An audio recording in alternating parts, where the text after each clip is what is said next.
Hello weirdos, welcome back to my channel. My name is EmmaAbe and my hair has just decided that it doesn't want to work today. Today, what are we doing? We are going to be talking about my rankings for the Booktube Prize for the finals, which that snuck up on me real fast. I mean, I didn't have any problems like getting the books that I had to read done, but it just kind of snuck up on me. And I'm also going to be touching up my nails because I just have some of my nails are like chipping a little bit, and I have like a meeting slash social with some of the board of trustees for the school that I work at, and I just want to make like a relatively good impression. I thought about switching colors, but switching colors entirely is a whole other can of beans that I don't have the time for tonight. It's the finals. I read 4 out of the 6 books that I had to read, so that was nice because then I only had 4 books that I had to read, which is really convenient for me because it makes it easier because I have less stuff that I gotta read. So the books that I had not read, we will get to when we get to them. And some of these books that I had read, I'd like read virtually like so long ago that it was just like that I'd read in the first round. So I was like, oh my gosh, I gotta dig all the way back there in my memory banks to think about how I felt about these different books. So I'm not going to do a preface to what the Booktube Prize is, but because I feel like everybody does it, if you're watching this video, you either are a judge or are mildly curious, so the links are going to be in the description if you want to find more resources that I'm not going to be verbalizing. But so basically I had 2 books that I had to read over the course of 2 months, and it was actually over 1 month because I got injured in August, and it was just really hard for me to concentrate on doing much of anything and doing much of any reading. And so basically reading for the Booktube Prize, I just completely took off the table because I knew I wasn't going to be able to have the bandwidth to actually like focus the way that I needed to. So I am going to tell you what I ranked them starting at 6th, and 6th is, you know, the quote unquote worst book, but honestly it doesn't really mean anything. It's still a good book. It's just the one that I personally have ranked last. And I think by the point that we are in the prize in the finals, that all the books that we are talking about are actually are good from an objective standpoint. So the book that I put in 6th was actually the first book that I had to read, and that is Under a White Sky. This is by Elizabeth Colbert, and this is a very like science book, and it talks a lot about like science and evolution and climate change and the consequences of that. And why I kind of put it last is because like I read it in early September, and I'm not remembering virtually anything from that book. Like I really have to dig back into my brain to try and even kind of remind myself at all what happened. And I think that's just, I don't necessarily know if that is a me problem or an author problem, and I don't think it really should like reflect negatively on the author. That's just something that I've noticed with her work in particular. I just really struggle retaining and remembering what her books are about, because she also wrote The Sixth Extinction, which I remember enjoying. However, having read that in January, I don't really remember a lot of what The Sixth Extinction actually is about. That's kind of why I put it 6th.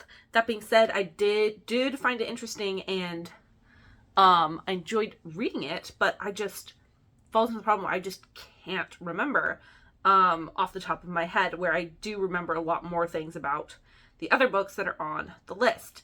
So moving on to 5th, I put A Little Devil in America. And so this is by Hanif, I'm going to butcher this, I don't know. We have the added problem of I've never seen that name before spoken out loud, and my terrible handwriting. So obviously that is a recipe for freaking disaster. And it's not like, unfortunately, authors are not like my students. I can't make them fill out homework where they have to send me recordings of how they pronounce their names. This is my dilemma. As someone who is dyslexic and cannot decode for shit. Anyway, so the reason why I put this 5th is that I felt like I fundamentally could not put this higher than the books that made it past this book in the last round. So I put this book in the last round in the top 3, and half of the books that I put in the top 3 also made it into this round. So I kind of felt like I had to place it in order that would make sense with the other books. That kind of ordained the order, but not necessarily whether, like, the fact that it, you know? So, like, for this book to be in my top 3, the other books that I, like, it had to, like, the last 3 books that I read in the last round had to be, like, the top 3 books. Does that make any sense? So just by nature of kind of where the books fell, this one wound up in 5th position. That being said, I do find it to be a very, very interesting book, a very entertaining book. It's all about, like, Black performance and Black artists, and talks a little bit about, like, Black exploitation but also Black joy and the history of just dance and art.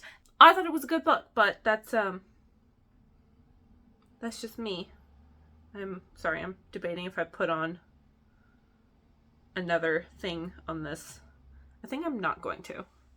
I'm just gonna let my hands dry for like about 5 minutes, and then we'll do another coat, and then we'll do clear coat. Anyway, so that's kind of that's the logic of how I ranked this one 5th.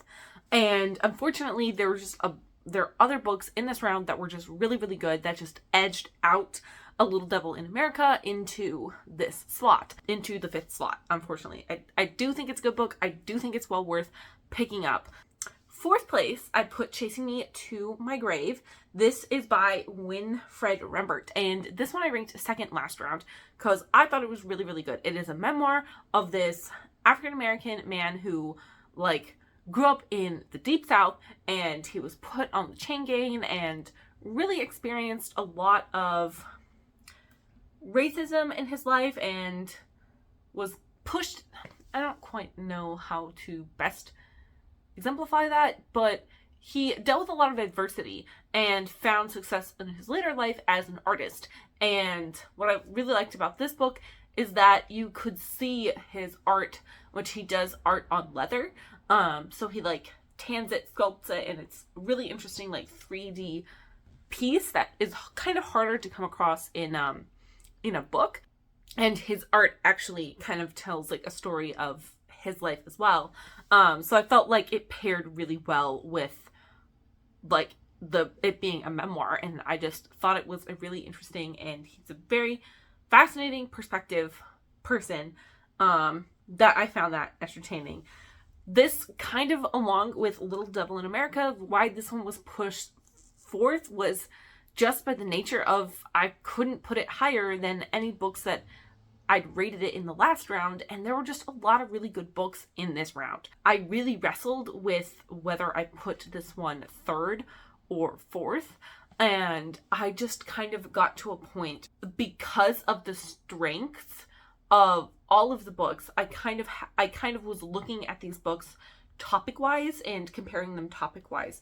So unfortunately, half of the books in this round are all about like about race in some way.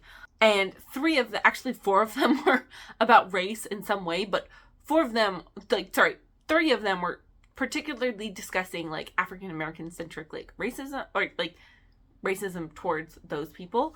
And it all kind of felt like it was analyzing similar things, especially when we're talking about Chasing Me to My Grave and one that I ranked higher. Less so with A Little Devil in America, because that's just more like art, but I felt like those two were very I couldn't really rationalize putting 2 books in the top 3 that were about very similar subject materials when we have just such a stacked, when the books are so close. If that makes any sense, I hope it does. Third, I put as Empire of Pain. This is by Patrick Radden Keefe. This is all about the opioid crisis and Purdue Pharma and the Sacklers trying to push out opioids. And it's a lot of investigative journalism that Patrick Radden Keefe did to basically bring to light what exactly was happening. And there were multiple points in this book where I was just like, my hair is not working. Where I was just like, oh my god, what the fuck? I can't believe they did that. It was very, very interesting to see the connections that the Sacklers had to certain things and the contributions that they did, and like to our society as a whole, both negative and positive, but also acknowledging that these people did kind of very messed up things. There are 2 better ones, honestly, in my opinion. And yeah, so I'm sorry. I feel like I'm just not very coherent in this video. It's fine. I'm adjusting to life as a teacher. I'm about to complete my 3rd week of teaching, and it's a whole other ball game from college. So I'm adjusting. Anyway, the book that I placed as number 2 was Facing the Mountain. This is by Daniel James Brown, I think. Asterisks. I can't read my own handwriting. So, yeah. So this, if you know me and you know in the past, and even some of the other books that I read for this prize, you guys know that I am not a fan of World War II books. I just think that World War II is one of those periods and topics in history that is just, there is so much content out there that when I see a new World War II book published, I don't rush to grab it, because it's like, what new perspectives are you going to bring as the author? Why should I pick up your book? And I feel like most of the time, authors can't really justify they can't justify the reasons of why someone should pick up their book. And because there's just so many books written about World War II. Because it is one of those, it's like, in America at least, it's World War II and like the Civil War that have just a badonkers amount of books that are published year to year. And I just kind of think, hey, well, what if we took those resources that you were going to use to write that book to explore a different time period in history, world history, or American history that is potentially more interesting. So the fact that I ranked this second was very surprising to myself and to many people. And I think what this book has that other World War II books that I've read for this prize and in the past is that, number 1, it is not a story about a freaking spy. Like, we don't talk about spies.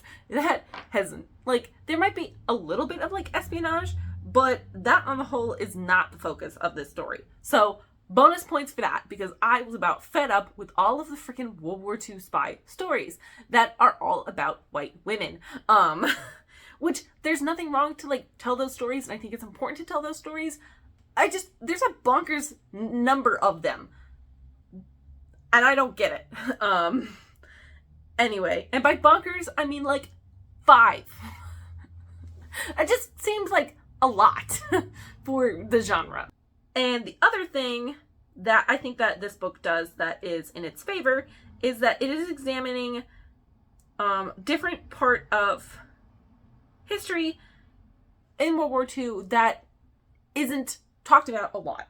And that is just the Japanese internment camps. That is talked about, not as much as it should be, but in particular the Japanese Americans who went and fought in World War II and who were veterans and fought for their country, fought for America, despite how they were being treated and how their families were being treated back home in the internment camps. I thought it was a very interesting discussion of both the what it was like to be a Japanese American person in America at the time, and it spent a lot of time, justifiably so, talking about different experiences, about people living in California or other parts of the country and in the mainland versus people living in Hawaii, and how that changed once having them talk about like just that time period and talking about those soldiers in particular. That's not something that I've seen done a lot.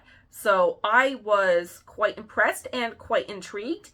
And I also just think that the writing was done in a very engaging way and broke down a lot of the barriers that can happen traditionally in World War II books. And like, I was reading it and I was just very surprised myself at the level of enjoyment that I was deriving from this book.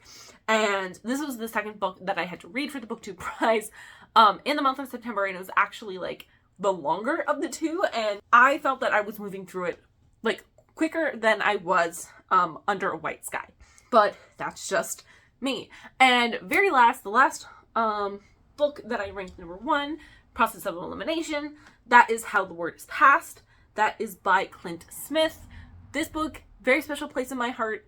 It is one of those books that just hit history niches that I really enjoy for me personally. I like how it is discussing how history is talked about, and when I read it, I was volunteering at the Herrick Beecher Stowe House in Cincinnati, so I was having a lot of fun because these conversations that were happening in the book is stuff that I was directly engaging in at the time. It's just discussions that I find really interesting, and it is an intersection of like the legacy of slavery in America, which is something that I am just particularly interested in and have a lot of knowledge base for and understand like a lot of what's going on. And I really like the centralizing of the stories about how we talk about our past and how history is told is just a niche in the genre of nonfiction that I really like. And I think Clint Smith's writing is just excellent, and I think the way he is able to approach different people at these sites in the way he talks about them with non-judgment and understanding at the foremost and the forefront of the research that he was doing was just very important. And yeah, there just kind of was no way that I think that that book could have been moved. And so there you go. The 3 books that I hope are in the top 3 are Empire of Pain, Facing the Mountain, and How the Word is Passed. I don't remember when the video is going to be coming out, but I'm very excited. I might do a reaction to it. I might not. It depends on how fast I edit this and how tired I am tomorrow, because tomorrow is Friday, it's August 30th, and it's going to be a long day, because I think the meeting that I have, starts at 6. So, I'm going to be very tired. Let me know in the comments down below what book you think should win for this year's Booktube Prize. And if you are interested in joining it for next year. I know I'm excited. It's going to be really fun. Again, and yeah, I'll see you guys next week. Hopefully have a wonderful rest of your day. Bye.